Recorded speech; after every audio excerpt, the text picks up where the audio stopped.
Hello, my dear friends. Welcome to Soul Shift Coaching. I am David Hale. Thank you for being here.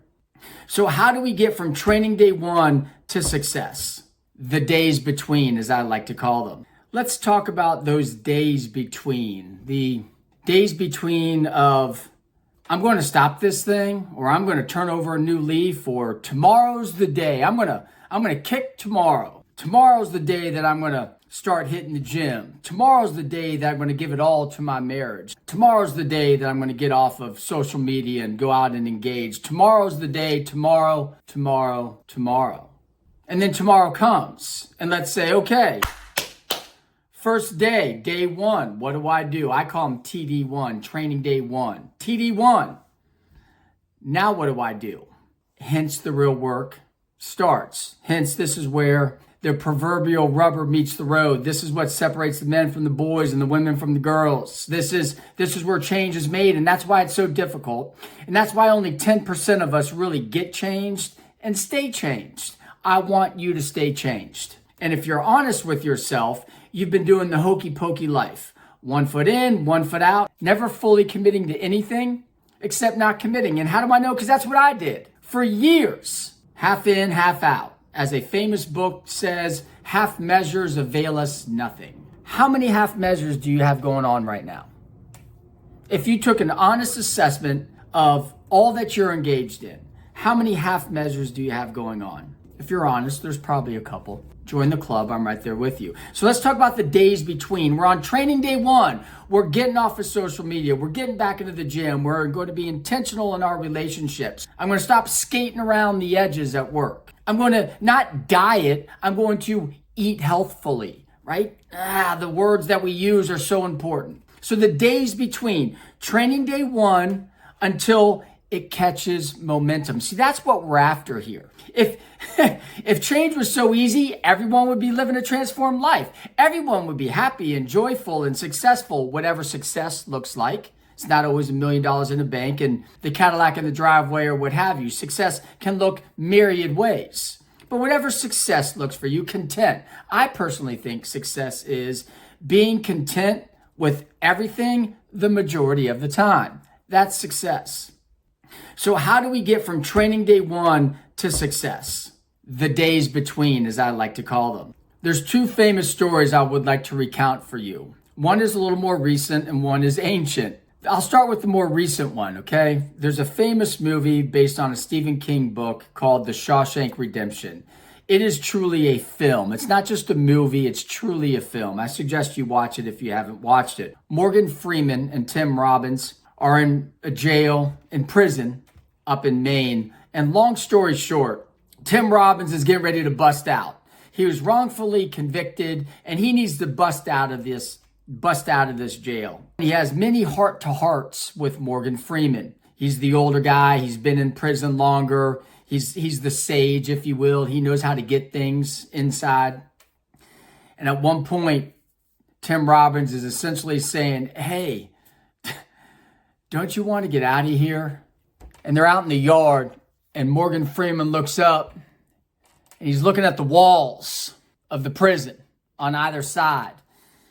And I'm paraphrasing here, but he says, when you first show up, you hate them. Then you eventually get used to them. And then you start to depend on them. One of their prison inmates was released and he couldn't handle it on the outside because he was, as the movie calls it, institutionalized. And all he wanted to do was get back into prison because he knew it. He was comfortable in it. The repetition of life over all those years built really, unfortunately, a confidence in who he was. It built his identity. And so at first you hate the walls. Then you get used to them. And then you depend on them.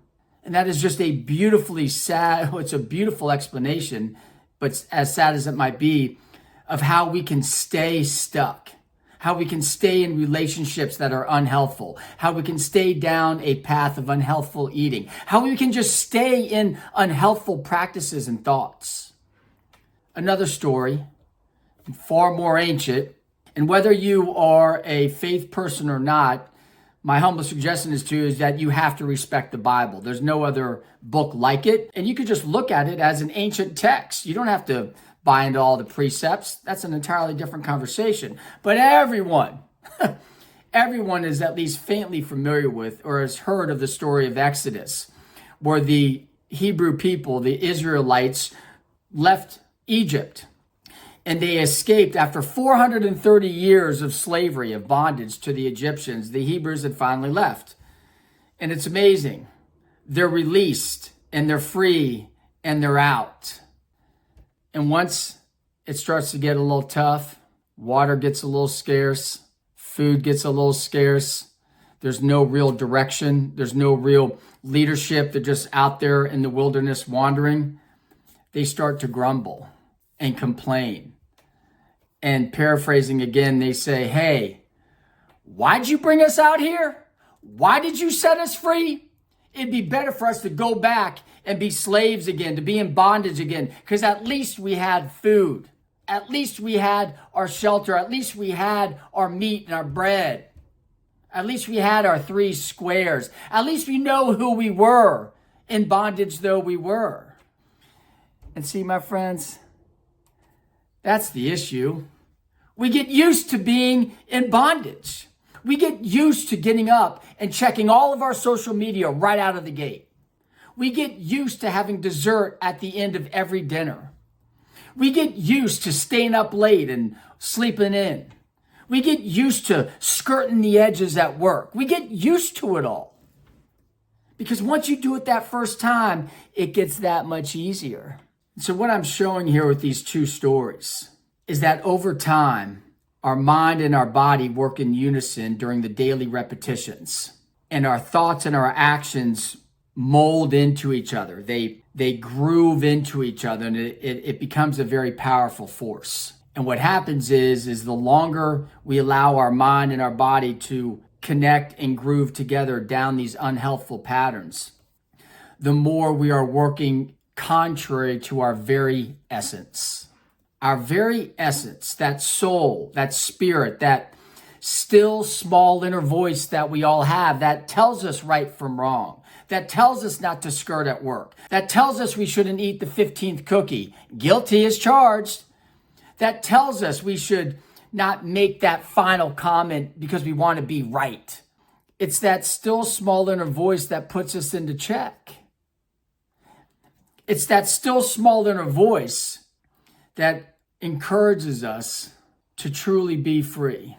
It's that still small inner voice that says, you know what, deep down, you know that discipline breeds happiness. Deep down, you know it's doing what you ought to do day in and day out that builds character. Deep down, it's that voice that you know, hey man, I misplayed my cards there, but I'm pointing the finger at him, or I'm pointing the finger at her to take the blame. It's that deep down inner voice that says, there's so much more. There's so much more to this thing called life. It's that deep down inner voice that says, no, don't quit on training day 1 or training day 7 or training day 15. Keep it going. And so the days between, my dear friends, the days between tomorrow I'm going to kick, and then it becomes tomorrow, and now it's training day 1. And the days between you actually get in that rhythm of life, a healthful rhythm of life, until that own momentum starts to move on its own. I was talking to a guy last night, and he's 2 weeks in. He's on training day 14, and he's starting to get nervous because things are going well. And I can give you a laundry list of things that are going well, but he's not used to things going well because he always jackpots himself. The secret, my dear friends, to get from training day 1 to until you get your own new life momentum, whether that's 14 days, some people say it's 3 weeks to build a habit, whatever it is for you, but it's at least 2 weeks. To get from training day 1 to TD 14 or TD 21 or TD 30, so you get that momentum, because once you get that momentum and you start to feel good, you want more of it. But it's those first few weeks, right? That's so difficult. And the secret, my dear friends, it's not arcane. It's not some nuclear fission or fusion conversation. It's just not that complex. Actually, it's the opposite of complex. It's keep it simple. Break down your entire day to just a handful of things that you're going to complete and worry about. That's it. See, fear is born of complexity. And so when we stay busy just to stay busy because we want to change and we're on training day one and I want to do this and I want to do that and we're just busy for the sake of busy, that doesn't work because it adds complexity. And fear is born of complexity. You want to simplify things. Simplify things.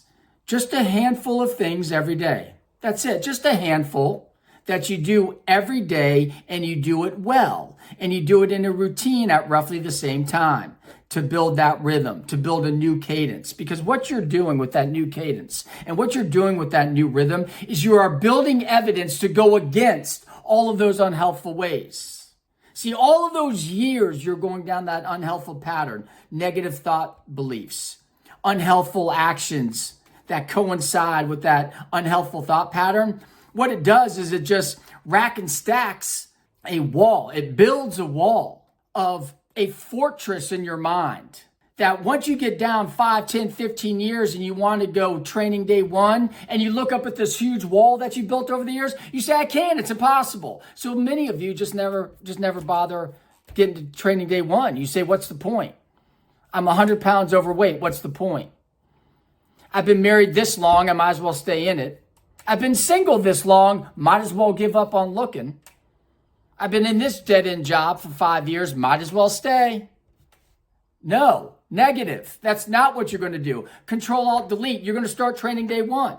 And you're just going to simplify your life and just do a handful of things every day. Once you know that you're only doing a handful of things every day, guess what that does? That allows you to successfully make choices, complete those choices, helpful choices, complete those helpful choices, bring those helpful choices to fruition. And what that does is it actually starts to build confidence. See, you want to keep it simple because you've been going the opposite direction for so long. You have to keep it simple in the beginning days because you have to know exactly what you're doing so you can have success in the little things. Keeping it simple with a handful of tasks that I'm going to get to in a moment allows you to make those choices successfully, engage those actions, and complete them successfully day after day, week after week, building that confidence. And what you start to do is you start to rack and stack evidence contrary to that wall that you've built. Because you either need to tear down that wall or scale it or both, or blow it up, all three. Or maybe you don't need to scale it and blow it up. Maybe you just need to do a 180 and stop looking at it. How about that, my friends? You can scale it, you can blow it up, or you can do a 180 and just stop looking at it. How about that and drop that proverbial bag of rocks? Okay. So you've been walking down this path for years and you're stuck and your training day one never gets past training day 15 or 20 or 50 or 100. And so we're at training day one, and what are we going to do? We're going to simplify our life because we need to have successes every single day because we need those successes in the beginning because all we can see is that great big wall. So you're going to have quiet time every day. You're just going to do it. And if you say you don't have enough time, set your alarm for 30 minutes earlier and just do it. No TV, no music, silence, closing your eyes, and just getting in touch with your mind and your body and soul. Just for 15 minutes. That's it, my friends. You can go stare at a tree like my counselor told me to years and years ago. David, you are cranking too hard. Slow down, pump the brakes, and just go stare at a tree. So I went and stared at a tree because I was so desperate for transformation. Are you desperate for transformation? Then do something about it. Have 15 minutes of quiet time every single day. Don't tell me you don't have enough time. That's hogwash. Everyone has 15 minutes. Secondly, and this is in no particular order, but secondly, you're going to do something physical. I don't care if it is walking around the block, whether it's walking around the block or running 10 miles or anywhere in between, doing laundry, vacuuming, something physical, yard work, something physical, preferably without anything in your ears, so you can get used to you and yourself doing stuff. You're also going to beautify your surroundings. And that could be anything. You could rearrange your sock drawer. You could wash your car. You could do the dishes. You could do yard work. You could organize your desk at work. It could be for yourself. It could be for someone else. Organize and beautify something every day as well. You're going to want to feed your brain, not by watching a video, but by reading something. Yes, it can be on your phone or a tablet, that's fine. But just like the quiet time of 15 minutes of reading something to feed your brain. That's it. 15 minutes. Everyone has 15 minutes. And then the other thing you're going to do, my dear friends, is you're going to start to think about the eternal. Now, for some of you all, that might be thinking about the vastness of the universe. It could be looking at the awesome power and majesty of a mountain. It could be looking at the great expanse of the ocean. It could be looking at a newborn baby in that pure innocence. It could be reflecting on a relationship that has been reconciled and that there is a reconciliation, that a process of people coming together and having a meeting of the minds and forgiveness, and that there is a restored relationship. And the fact that that relationship has been restored is beautiful and healthful and awesome and should be respected. Maybe it's the changing seasons, the 4 seasons that we're blessed to have. And maybe it's planting and harvesting. Maybe it's the harvest coming out of these winter months and whatever that crop is in your grocery store. Maybe you're grateful for that. Whatever gets you out of the now and connects you to the forever. Because it's not all about you, just like it's not all about me. So you need to start thinking about the fact that we are a spirit having a human experience. Whatever that looks like for you. Because we all have that still small inner voice. Those are the things that you're going to do every day for 30 days, 50 days, 100 days, whatever it is, until you get that new life momentum. That's the only thing you need to worry yourself with in these beginning days, these beginning training days. And of course, go to work and invest in your work. You are there for now. Changes can come. If you want a new job, great. We can get you one. New job, new year, new you, all that stuff. But for right now, you are where you are. And never, ever, ever quit a job before you have another one lined up. But for right now, you need to appreciate where you are because you're there for a reason. So obviously show up and do what you need to do at work. But that's it. Don't worry about anything else. You keep it very, very simple. Because keeping it simple makes it easy. And you need to make it as easy as possible on yourself because change is really hard, because that wall is really big. And just like in the movie, or just like in the Bible, or just like anyone else over the entire history of time, of man, the human condition has not changed, my friends. We are not special.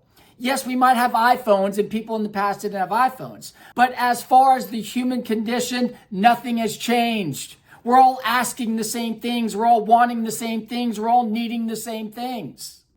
So don't get wrapped around the axle thinking that you're the first one to ever walk through this stuff. Hogwash. Go back and read Aristotle. Go back and read the ancients. It's been like this forever. Ever since man was given consciousness. Cave dwellers, remember, the first times they wrote and drew on cave dwellings, they were able to look abstractly at their world and their surroundings, and they started contemplating their navel. It's been like this for a long, long time, friends. We don't need to overthink it. So if you want to get from training day 1 to transformation, simplify things. So you just make a decision And then you have your actions coincide with that decision over time, again and again and again. And then before you know it, you will look around and you'll say, oh my Lord, I actually have a new rhythm. Don't worry about that wall yet. We'll blow it up and traverse it at another time. Just get the momentum started. Just build the evidence of who you are, that character. Build that new momentum. Build that confidence. Because you're going to need to rack and stack those days for when we eventually engage that mountain, so we can drop that proverbial bag of rocks, so we can break the unnecessary ties to our past. Transformation awaits you, my dear friends. It is possible, and I'm living proof. Well, my dear friends, that's it for today. If you've liked this content, please subscribe to my channel. Leave me a comment. I'd love to hear from you. And give me a thumbs up as well. That'd be great. And then you can see down in the description box below 2 links. One is soulshift.org, which is my coaching site, where I provide personal life coaching and professional leadership development services as well. And there's also a book coaching link where you and I can connect and we can engage 2024, so we can traverse, tear down, or just turn away from that mountain, so we can start living that transformed life. It's what I want for you, my dear friends. It's what I'm called to do. I've got to scratch this itch, which is to help you get you to where you want to be. It's waiting for you. Thank you for being here, my dear friends. I look forward to working with you.